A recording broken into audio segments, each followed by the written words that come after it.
Ok, on va se lever, on va lire l'Écriture, s'il vous plaît. On va voir ensemble la seconde partie du message de la semaine dernière.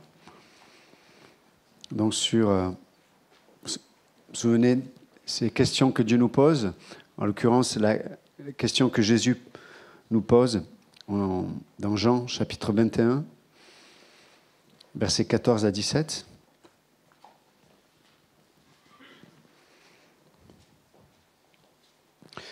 Jean chapitre 21.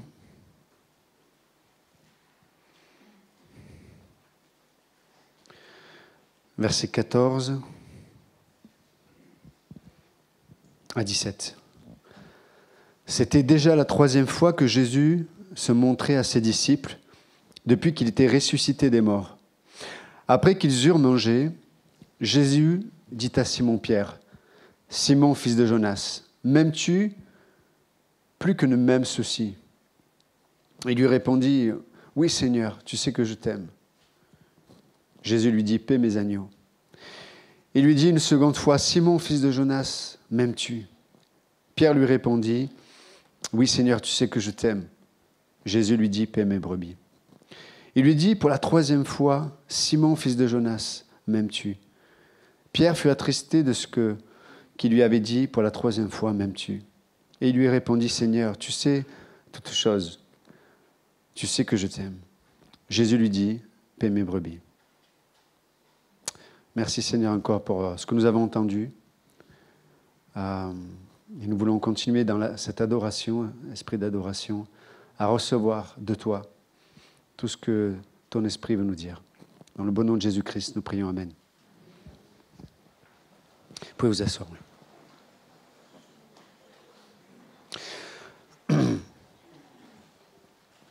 Donc, nous avions vu que les questions que Dieu nous pose sont là pour sonder nos cœurs, éveiller en nous aussi les besoins peut-être dont on n'est pas conscient ou des besoins qui sont essentiels pour notre existence avec Dieu.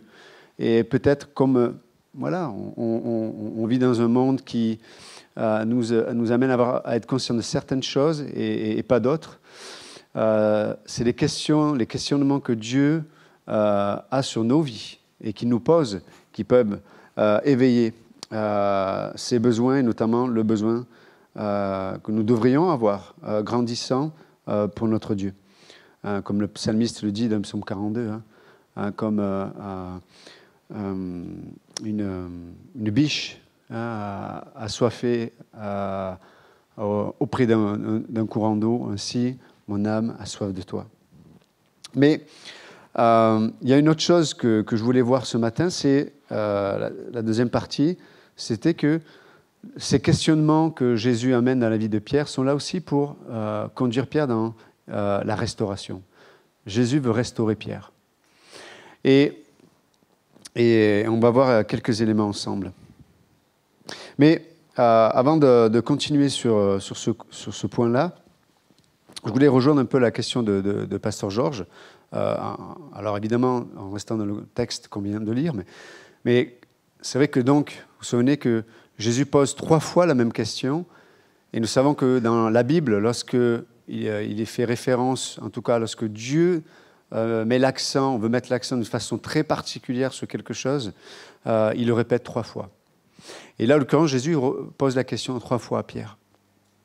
Mais on va essayer de se poser cette question pour nous aujourd'hui. Et si on pouvait entendre Dieu nous poser cette question, il nous poserait la question, je pense, de cette façon-là. Il nous dirait, mais Johan, vous pouvez chacun mettre votre prénom, m'aimes-tu de façon inconditionnelle? Est-ce que tu m'aimes à ce point-là? Est-ce que tu me préfères à ta propre vie? Est-ce que tu me préfères à ton mari, à ta femme, à tes enfants, à tes parents? Et alors évidemment, sur le principe, je pense chacun d'entre nous, on pourrait dire, mais bien sûr, Jésus, je t'aime plus que tout. Tu es la personne que j'aime en premier lieu. Et c'est vrai, c'est chouette de penser comme ça. Mais les circonstances de la vie nous montrent que ce n'est pas forcément la réalité. Et Dieu ne veut pas forcément nous accuser avec ça, comme il ne veut pas accuser Pierre dans ce texte-là. Il n'est pas venu pour accuser Pierre, Jésus. Mais il est venu pour amener Pierre sur un chemin peut-être qu'il n'aurait pas choisi.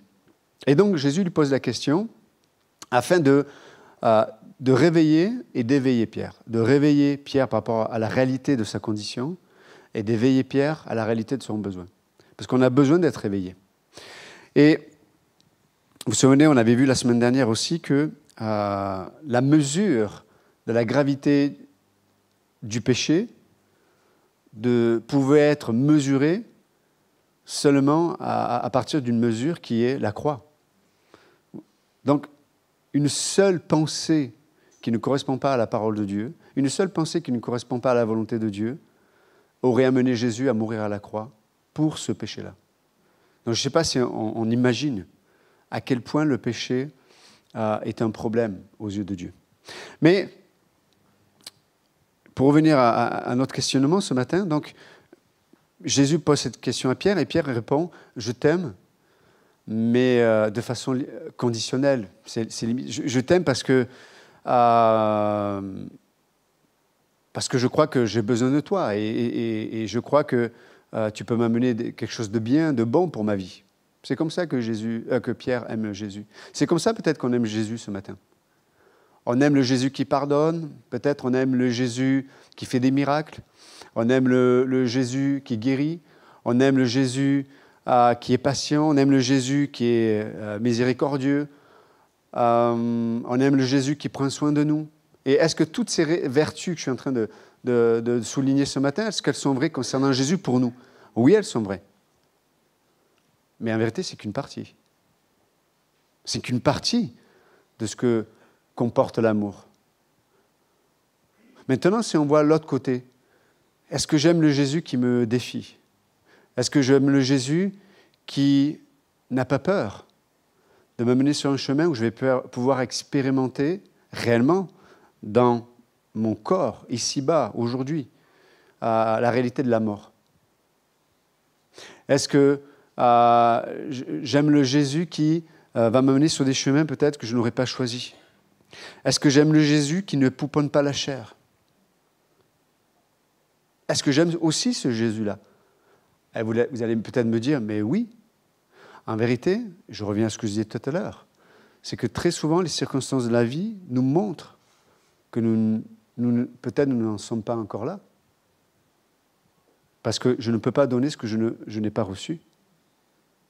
Et donc, Dieu va m'amener dans des circonstances pour me montrer, en vérité, de quel amour peut-être je l'aime. Pour me montrer aussi quel amour j'accepte de recevoir de lui. Parce que peut-être sans s'en rendre compte, on se fait tous un Jésus qui nous arrange. Peut-être je fais un Jésus qui peut-être ressemble à ce que j'aimerais que Dieu soit pour moi. Parce qu'en vérité, le plus grand problème de l'homme, c'est qu'il est devenu Dieu dans son propre cœur. Si tout ne tourne pas autour de lui-même, si tout ne tourne pas autour de comment moi je pense, comment moi je ressens, comment moi je vois les choses. Donc tout le monde a tort et moi j'ai raison. C'est comme ça que la chair pense. Parce qu'elle pense qu'elle est Dieu. Et elle filtre tout à travers cette réalité. Elle filtre tout à travers cette réalité. C'est intéressant lorsqu'on regarde, et Pierre était dans ce cas, et vous et moi, nous sommes dans ce cas, moi et vous. Mais lorsqu'on regarde Genèse chapitre 3, verset 7, c'est quand même intéressant. Parce que ce matin, je vous posais la question, mais lorsqu'on pense à la présence de Dieu, qui aime la présence de Dieu? On est tous d'accord, hein? D'accord.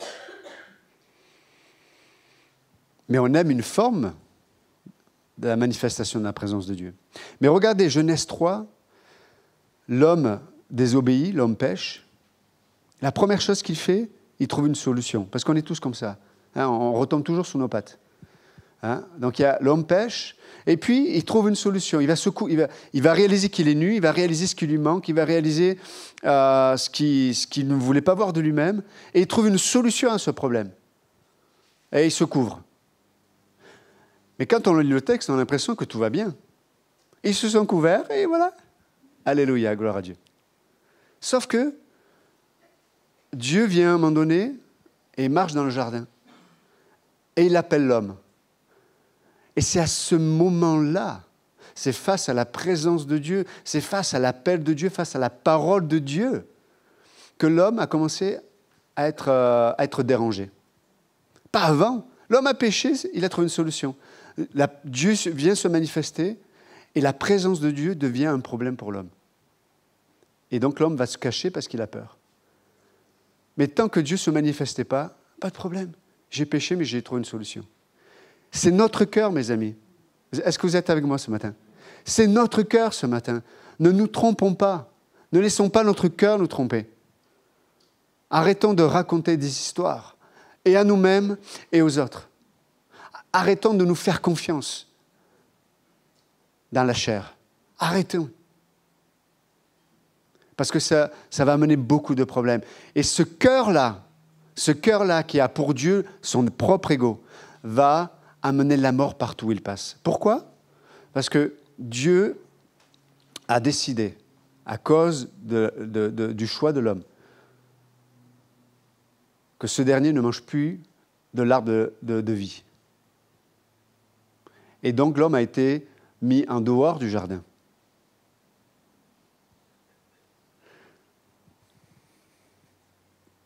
Et donc l'homme a commencé à se nourrir et à vivre selon l'arbre de la connaissance du bien et du mal, qui ne peut pas donner la vie surnaturelle, qui ne peut pas donner cette puissance dont parlait Pasteur Georges tout à l'heure. Elle ne peut pas. Quand vous ne pouvez pas, ça révèle de quelle source votre cœur se nourrit. Quand j'arrive dans des situations où je vois que voilà ce que la Bible dit et voilà ce que je vis, cette situation est là pour moi, pour réaliser que peut-être je me nourris de l'arbre de la connaissance du bien et du mal. Et que tant que Dieu ne mettait pas la lumière, tant que Dieu n'était pas manifesté par sa parole, ça ne me dérangeait pas. Mais la présence de Dieu vient, elle va déranger. Comme Pierre va être dérangé par Jésus. Il va dire, mais tu sais tout, Seigneur. Le texte le dit, Pierre fut attristé. Attends, mais il y a Jésus. Jésus lui dit, lui pose une question. Jésus lui dit, paie mes brebis, lui fait confiance. Et Pierre est attristé parce que Jésus lui pose des questions.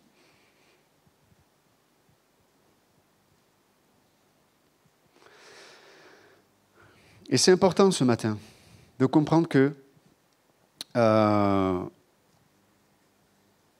notamment dans ce texte de Genèse 3, même nos ancêtres, pas les Gaulois, avant,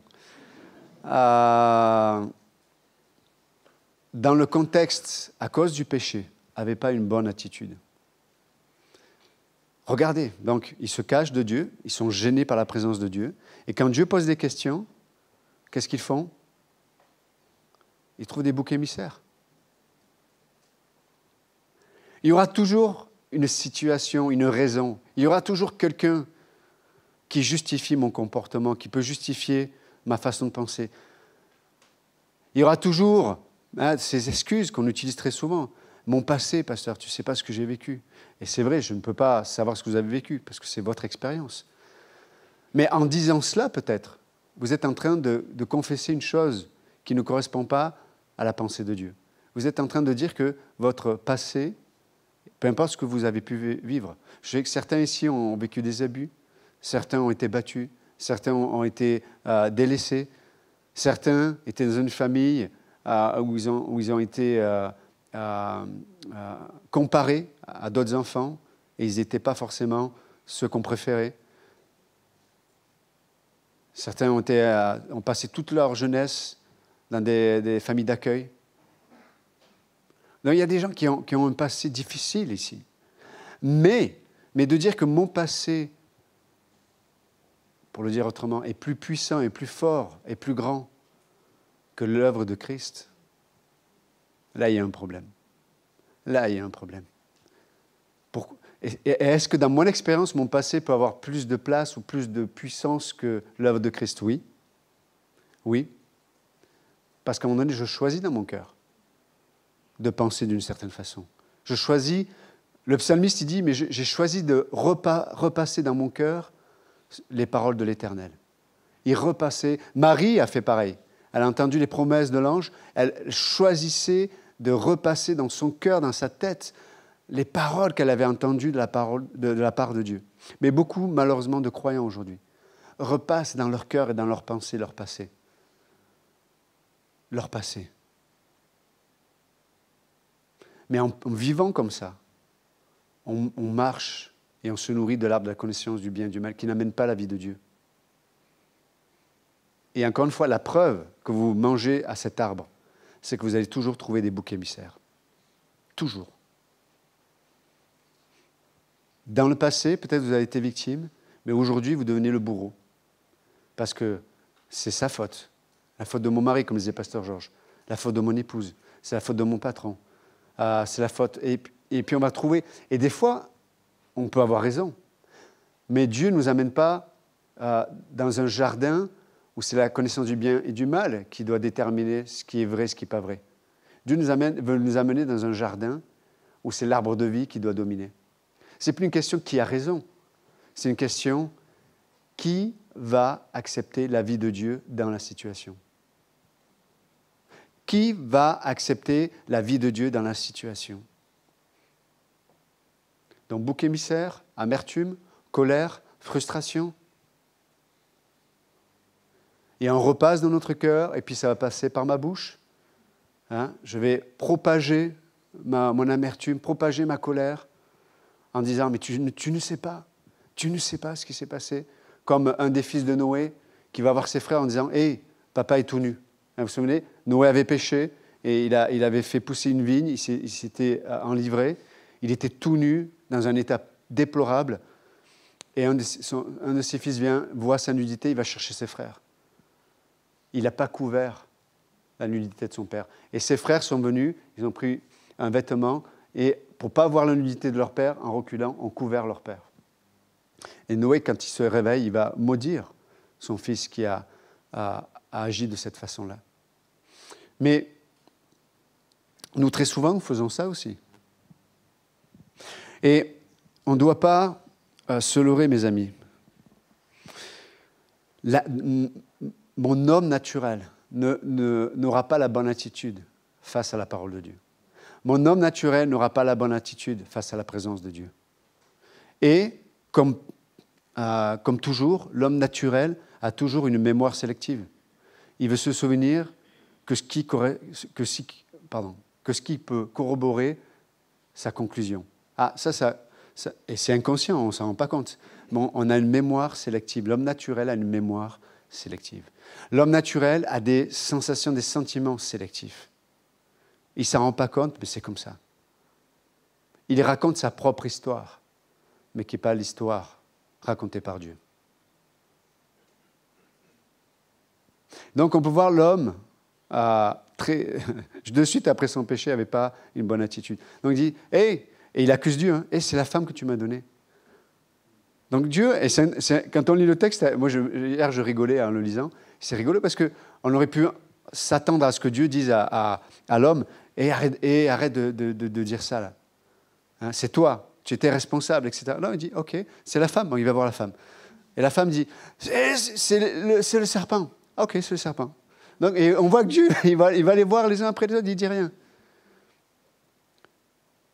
Et là, l'homme fait, la femme, tu vois, je suis bon, hein, j'ai encore réussi à... Sauf que ce n'est pas fini l'histoire. Il dit, ok, le serpent, et là Dieu maudit le serpent. Puis il retourne à la femme et dit, au fait, tu vas accoucher dans des douleurs... Et, oui, c'est vrai, je confirme. Vous inquiétez pas, hein, on oublie. Hein. Enfin, moi, personnellement, j'oublie. Poserai la question à Angela. Attends, on va attendre quelques années peut-être. Mais Dieu va amener des conséquences au péché. Et puis, il va aller voir l'homme. les conséquences. Et puis, après les conséquences, on voit que Dieu va appliquer l'œuvre accomplie. Il va les couvrir de leur nudité. Mais il y a une réalité, malheureusement, que nous oublions très souvent. Et on appelle ça le péché de présomption. C'est que avant d'être couvert, Dieu a traité l'attitude de cœur d'Adam, de Ève, et il a traité Lucifer, qui était devenu le diable. Et on doit faire attention de ne pas penser que si je ne sens pas, si je ne vois pas, si ça ne correspond pas à ma pensée, etc., etc., etc. Et des fois, on va vers l'Écriture pour essayer de justifier notre pensée. C'est le péché de présomption. L'Écriture doit être interprétée par elle-même. Dieu parle de lui-même. Dieu se manifeste par lui-même. Il y a des choses qui vont peut-être correspondre à ce que je pense et ce que je ressens, etc. Il n'y a pas de problème. Mais très souvent, la parole de Dieu et la présence de Dieu peuvent me déranger. Et c'est normal. Et c'est normal. Mes réactions premières vont peut-être pas être les bonnes. Et c'est normal. Pourquoi ? Pasteur Georges l'a dit, hein. Nous sommes morts en Christ.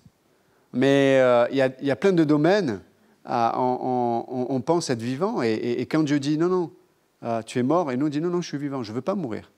Et on se débat, on se défend. On est là, on bouge, on ne veut pas. Et il y en a qui ne veulent tellement pas, qui vont passer toute leur vie chrétienne à se justifier. Et c'est des gens qui ne changent pas, ils sont toujours les mêmes. Des gens qui sont remplis d'amertume, remplis de colère, qui vivent dans l'insécurité qui fait qu'ils ont une forteresse dans leur âme. Et vous savez, les deux expressions de quelqu'un qui vit dans l'insécurité, c'est soit quelqu'un qui s'efface, soit quelqu'un qui veut s'imposer. Mais les deux sont insécures. Un veut contrôler, et un veut contrôler, mais en s'effaçant, en restant dans son petit monde. Mais les deux ont un ego surdimensionné qui ne permet pas à Dieu de venir les guérir. Les deux. Et mes amis, moi comme vous, nous sommes, cet homme, cette femme, désécurisés. Et chacun, d'une façon ou d'une autre, on s'est construit. On a construit des remparts vis-à-vis de Dieu. Et c'est pour ça que Paul dit dans Éphésiens que Dieu veut travailler pour faire tomber toutes les forteresses qui nous empêchent d'arriver à la connaissance de Jésus-Christ. Et je reviens un peu à la question de Jésus que Jésus posait à Pierre. M'aimes-tu ? M'aimes-tu ?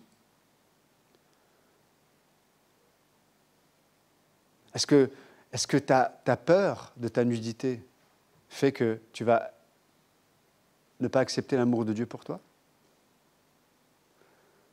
Parce que ça nous arrange bien des fois de ne pas recevoir et de ne pas pouvoir donner ce qu'on n'a pas. Des fois, ça nous arrange bien. Parce que comme ça, on peut rester, comme je disais tout à l'heure, avec nous-mêmes, avec notre vie. Et donc, Jésus, en posant ces questions, veut amener Pierre, et nous-mêmes, d'ailleurs, ce matin,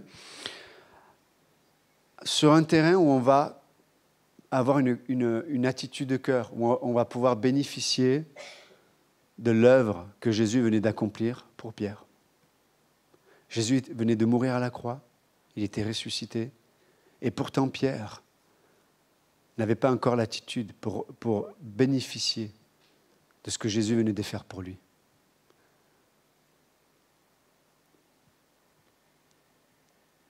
C'est pour ça que Jésus veut le restaurer. Il veut le restaurer.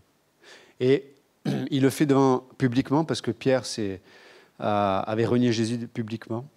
Donc Jésus devait le restaurer pour lui-même, publiquement devant les autres disciples, et surtout aussi devait le restaurer de cette façon-là pour éviter que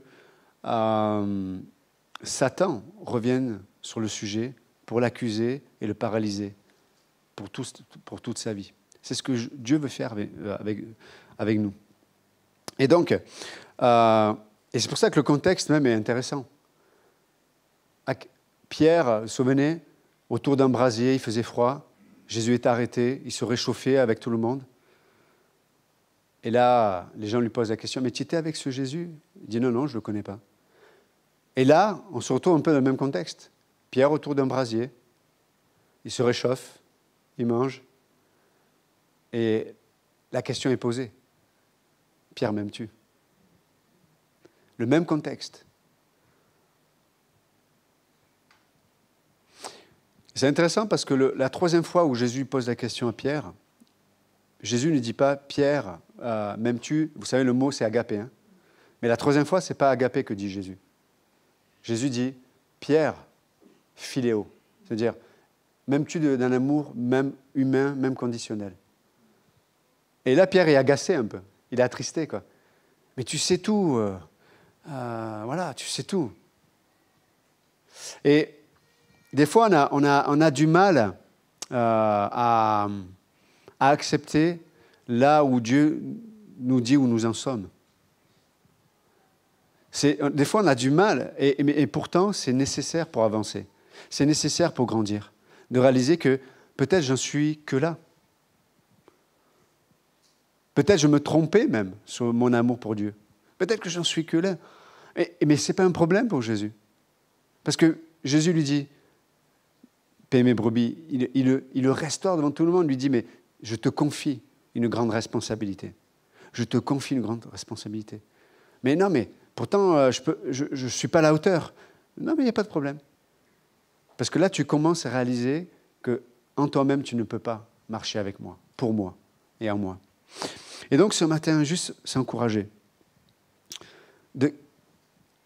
Quel Jésus aime-t-on? Quel Jésus aimes-tu ce matin?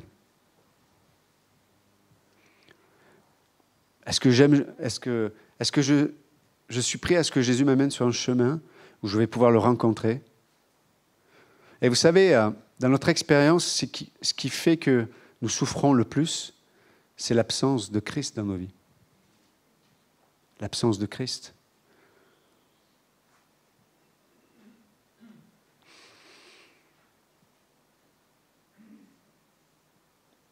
Vous savez, aussi,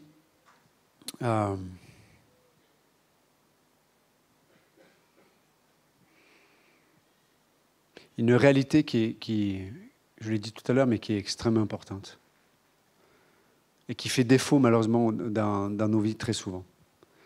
Et je le répète, hein, écoutez bien, c'est que certains se font trop confiance. Certains se font trop confiance.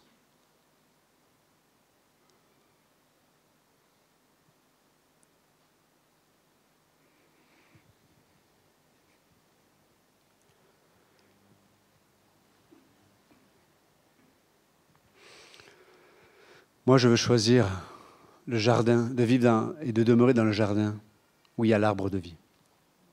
Je ne sais pas pour vous, mais je préfère ce jardin-là. Certains ici, ce matin, vont préférer le jardin là où il y a la connaissance du bien et du mal. Et encore une fois, ça va être le jeu d'accusation, de trouver un bouc émissaire, d'essayer de se changer, de s'améliorer. Vous savez ce que dit la chair, hein? Elle a le badge, touche pas à ma chair, quoi. Touche pas à ma vie. Hein? Vous savez, le petit badge, là, tu le vois, touche pas à ma vie. Touche pas à mon emploi du temps. Touche pas à ma façon de penser. Touche pas à ceci, touche pas à cela. Et vous pouvez mettre ce que vous voulez dessus. Et la question, c'est pas... La question, en vérité, c'est pas une remise en question profondément sur ton emploi du temps, sur tes priorités, etc. Je veux dire, chacun fait ce qu'il veut. Mais derrière ce que je suis en train de dire, c'est que pour quelle raison tu as l'emploi du temps que tu as? Pour quelle raison tu priorises ceci ou cela? Pour quelle raison? Et la réponse, ce n'est pas moi que vous devez la donner. C'est entre vous et Dieu. Mais c'est intéressant parce que la réponse à ces questions révèle en vérité de quel amour nous aimons Dieu. Et je ne suis pas en train de dire que si quelqu'un passe 24 heures sur 24 son temps à l'église, il aime Dieu plus que d'autres. Je ne suis pas en train de dire ça. Je suis en train de revenir à ce que Jésus pose comme question à Pierre. Pierre, m'aimes-tu? Et donc la question, ce n'est pas ce que je fais. C'est quelle part et quelle priorité Jésus a dans ma vie? Est-ce que j'aime Jésus pour qui il est de façon toute pleine? Ou est-ce que je suis sélectif dans ma considération vis-à-vis de Dieu? Et c'est pour ça que, je reviens un peu à ce que je disais tout à l'heure, c'est pour ça qu'il y a des domaines de nos vies où on veut rester totalement impersonnel. L'amour de Dieu ne peut être que personnel. Mais nous, il y a des domaines où on se cache, comme Adam et Ève, et on reste impersonnel. Et je vous donne juste un exemple.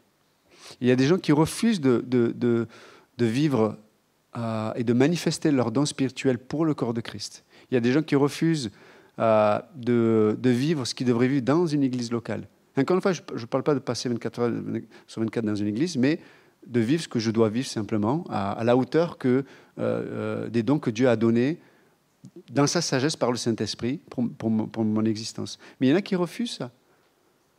Il y en a qui refusent ça. Et leur relation à Dieu dans l'église locale est totalement impersonnelle. Totalement impersonnelle. Et c'est pour ça que moi je trouve dommage, et je vous dis mon cœur, hein, mais je trouve dommage que dans une église, il y ait un peu cet organigramme où il y a un noyau, puis il y a des gens qui tournent autour du noyau, et puis il y a les sympathisants dans l'église qui viennent le dimanche. Et je trouve que c'est pas l'église dans le sens organique du terme. Oui, il y a une organisation à l'escalier dans l'église ici, mais on préfère rester impersonnel parce qu'il y a des choses qui ne nous arrangent pas. Oui, moi, il y a des choses que j'aimerais qu'on fasse autrement dans l'église. Et donc, on se dit, mais moi, je veux m'engager que si on accepte mon point de vue où je peux changer et arranger, agencer les choses comme j'aimerais qu'elles soient. Si vous pensez comme ça, c'est que vous choisissez d'être vivant, de ne pas mourir. Et même si vous aviez raison qu'il y a des choses qu'il faudrait changer, ce n'est pas votre business. Laissez Dieu être Dieu et être à la tête de l'Église. Mais il y a des gens qui refusent de vivre ce qu'ils ont à vivre dans l'Église locale parce qu'elle ne correspond pas à ce qu'eux voudraient qu'elle soit. Et ça, mes amis, c'est une fuite et vous allez vivre de façon impersonnelle votre vie avec Dieu. Je vous assure. Non, venons et laissons Dieu être Dieu dans l'Église. Il y a des choses que Dieu va corriger, vous en faites pas. Moi, ça fait bientôt 25 ans que je suis dans l'Église de la Grâce. J'ai vu tellement de fois Dieu corriger ce il nous a corrigés, mais sérieusement, dans certains domaines. Ne vous inquiétez pas. Il est la tête de l'Église, on l'a chanté tout à l'heure. Mais restons tous à notre place. Restons à notre place. Et prenons notre place. Ce que je veux dire ce matin. Prenons notre place. Il y a des cours bibliques. On va dire, oui, mais c'est l'Église... Vraiment, ça m'attriste tellement. M'attriste tellement de voir des frères et sœurs se priver de la grâce de Dieu. Parce qu'ils ont élevé leur raisonnement au-dessus de la sagesse de Dieu. Parce que chaque église, comme dans Éphésiens 3, Dieu qui est le Père de tous, de toute famille, il est le Père de toute famille. Il y a des familles, et nous sommes une famille locale. Et nous avons notre personnalité, nous avons notre couleur. Et cette église ici n'est pas la même qu'une autre église de l'autre côté de la rue. Et ce n'est pas pour ça qu'on est divisé. Je ne suis pas en train de faire la guerre à l'autre église. J'ai dit non. Il y a des domaines où on va pouvoir marcher ensemble, marchons ensemble. Mais pour le reste, au sein de la famille dans laquelle Dieu m'a appelé, je veux prendre la part qui est la mienne. Sans attendre que l'autre change. Et c'est pareil dans le couple. Regardez l'importance du message de Pasteur Georges tout à l'heure. Si quelqu'un n'apprend pas à mourir, ça va être compliqué de construire une vie avec. C'est difficile. Je parle pour les plus jeunes. Ceux qui sont mariés pourraient confirmer. Alors, évidemment, certains qui sont mariés vont dire « Ah ouais, pasteur, t'as raison, mon mari... » Et le mari dit « Vas-y, pasteur, prêche, vas-y, pour ma femme. » Mais en vérité, je ne m'adresse ni à l'un ni à l'autre. Dieu s'adresse à toi, pas à ton mari ni à ta femme. Vous voyez ? Et ça, c'est extrêmement important. Mais je dirais que nous avons reçu une autorité de la part de Dieu. Je finis avec cette pensée. Nous avons reçu de la part de Dieu cette autorité. Pourquoi? Parce que Jésus nous dit, il nous pose cette question, m'aimes-tu? Et ce qui te manque pour m'aimer comme moi, je voudrais que tu m'aimes. Je vais pourvoir. Je vais pourvoir. C'est ça l'autorité que Dieu nous revêt. Je vais pourvoir. Comment, Seigneur? Comment tu vas pourvoir? Est-ce que mes sentiments vont changer? Non. Est-ce que... écoute, je ferme les yeux, j'ouvre dans la Bible, il va y avoir une solution? Non. Est-ce que je me couche, je prie avant de me coucher, je me lève le matin, je serai différent? Non. Ah bon? Est-ce que je vais gagner au loto? Non. Ça, c'est un autre sujet, mais... Et alors? Tu vas mourir. Ah bon? Ah, mais je t'assure, et j'ai toute la liste, j'ai toute la preuve, j'ai vraiment j'ai les preuves que j'ai raison. Et Dieu dit, ok, moi aussi j'ai ma liste te concernant vis-à-vis de moi. Tu veux qu'on joue à ce jeu-là? Non? Ah ok. Donc on va jouer sur notre jeu. La question, c'est pas qui a raison, qui a tort, c'est qui va manifester la vie de Dieu. Ah Seigneur, je veux bien, mais je veux bien 6 mois. Après 6 mois, non. Et on négocie tout le temps avec Dieu. Et Dieu ne te dit pas 6 mois, Dieu ne te dit pas 1 an, Dieu ne te dit pas 10 ans, Dieu te dit aujourd'hui, si tu entends ma voix, n'endurcis pas ton cœur. N'endurcis pas ton cœur. Arrête de raisonner. Arrête. Et certains diraient, non, mais je ne m'endurcis pas mon cœur vis-à-vis de Dieu, c'est vis-à-vis de son enseignement, vis-à-vis de sa prédication. Peut-être. Mais moi, je vous dis, vous endurcez votre cœur devant Dieu. Parce que ce que je dis, c'est le béaba de la vie chrétienne. Les béaba. Et donc, on va s'encourager ce matin. Pierre, m'aimes-tu? Seigneur, j'accepte la condition dans laquelle je me trouve aujourd'hui. Et mon désir, c'est de grandir. Aujourd'hui, peut-être, je t'aime. Il y a certains domaines où je crois que je t'aime inconditionnellement, mais il y a des domaines, c'est conditionnel. Mais Seigneur, je veux grandir dans cet amour. Et Dieu dit, paie mes brebis. Seigneur, je veux grandir. Et je crois que je commence à comprendre. C'est que mes manques me font réaliser mon besoin. J'ai besoin d'accepter ton amour. J'ai besoin d'accepter ta grâce. Pour moi. Et là, on va grandir dans l'amour que nous avons pour Dieu. C'est pour cette raison que lorsque quelqu'un se convertit, en général, il est tellement conscient de là où il vient et de là où Dieu l'a mené, qu'il n'est pas dans le calcul. Hein. Alors, des fois, on dit, mais il manque de sagesse. Mais aujourd'hui, malheureusement, des fois, on cache notre manque de foi par une sagesse qui n'est pas celle de Dieu. Donc, ce matin, on s'est encouragé. Laissons Dieu nous restaurer dans notre besoin d'être aimé de lui, de savoir qu'il nous a pardonné, de savoir qu'il nous a justifiés, mais de savoir aussi que il veut qu'on s'attache à lui, pas simplement pour les domaines qui m'arrangent, mais les domaines aussi où il doit me guérir, et pour me guérir, il faut accepter cette mort pour expérimenter le désir et la puissance de l'arbre de vie. Amen. Merci Seigneur encore pour ta parole ce matin. Je sais qu'il y a dans tout ce qui a été dit, Seigneur, il y a des choses que l'on comprend, d'autres choses, d'autres domaines de ce qui a été dit que peut-être on comprendra plus tard. Mais en tout cas, on sait que tu es fidèle, notre Dieu. Et je te prie que tu puisses, à cause de tes grandes compassions, Seigneur, faire un travail dans nos cœurs ce matin.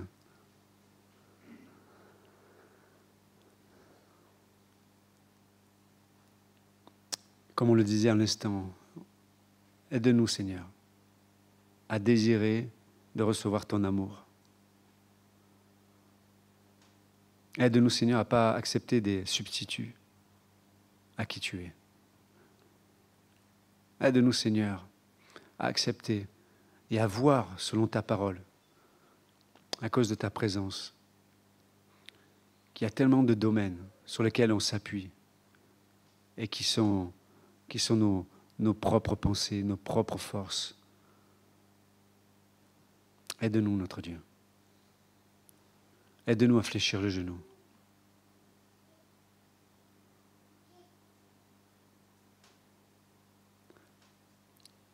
Quelle bouffée d'air frais, Seigneur, que d'être décentré de soi-même et de voir que tu es au centre.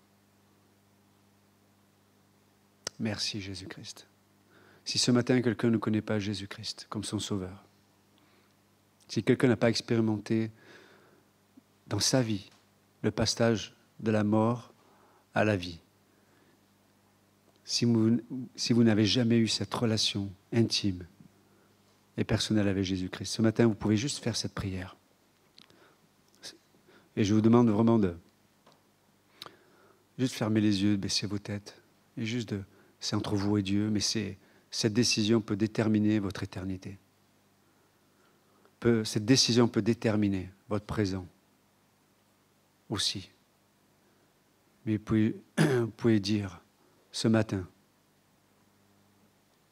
en mettant de côté vos raisonnements, certains pensent, demain, plus tard, ce n'est pas le temps. Vous ne savez pas si demain vous serez vivant. Ne rentrons pas dans le péché de présomption. On ne sait pas, on ne le maîtrise pas. Et l'appel de Dieu se fait maintenant. Et c'est pour ça que dans l'Écriture, il est dit, mais aujourd'hui, comme je l'ai dit tout à l'heure, si tu entends sa voix, n'endurcis pas ton cœur, n'élève pas des raisonnements. Et donc, ce matin, si vous ne connaissez pas Jésus-Christ, si vous n'êtes pas abandonné à lui, vous pouvez juste lui dire, Jésus-Christ, j'ai entendu parler de toi, mais je ne te connais pas. Et ce matin, je veux t'accepter comme mon sauveur. Ce matin, je veux te connaître. Ce matin, je veux que tu viennes dans ma vie. Seigneur, tu connais peut-être toutes mes craintes, tout ce qui me retient. Tu sais, Seigneur, peut-être là où mon cœur est attaché, peut-être à des relations, des habitudes. Mais Seigneur, je ne veux pas regarder toutes ces choses, mais je veux m'abandonner à toi. Sauve-moi, sauve-moi de moi-même. Sauve-moi, donne-moi cette vie éternelle. J'accepte ton amour pour moi. Et même si je ne peux pas t'aimer comme je voudrais t'aimer ce matin, j'accepte la démesure de ton amour. Tu es mort à la croix. Tu as été enseveli et tu es ressuscité pour moi à cause de mes péchés. Et ce matin, je t'accepte comme mon Dieu et mon Sauveur. Et si quelqu'un ce matin a fait cette prière devant Dieu, alors que les têtes sont baissées, les yeux sont fermés, si quelqu'un a fait cette prière,